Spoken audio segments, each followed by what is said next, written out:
ঘড়িতে বাজে এখন 7:10 আর আমরা চলে এসেছি আমাদের বাড়ির উঠোনে আম কুড়োতে। এই যে আমাদের আম গাছ, আর এই হলো উঠোন ভরা আম। এখন প্রতিদিন সকালের ডিউটি হলো চোখ কচলাতে কচলাতে এখানে আম কুড়োনো। পুরো শৈশবের একটা ফিলিংস। এরকম ঝড় বৃষ্টির দিনে আম কুড়োতে কার না ভালো লাগে।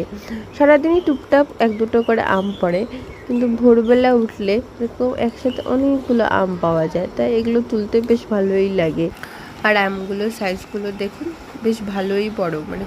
আর এই যে আমার হাজবেন্ড এখন চলে এসেছে টুকরি নিয়ে আম কুড়োতে। সে এখন একটা একটা করে সব আম তুলে নেবে আর আমাদের কালেকশন বাড়াবে।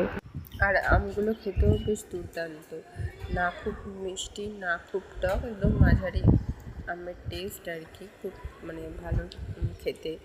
আর দেখতেও বেশ ভালো, আর কোনো পোকা নেই। মানে আমাদের এখানকার লোকাল আমে যেটা সবসময় দেখা যায় যে খুব পোকা হয় বা আঁশ হয়, তো এই আমটাতে কোনো রকম কোনো পোকা ধরেনি আজ অবধি, আর কোনো আঁশও নেই।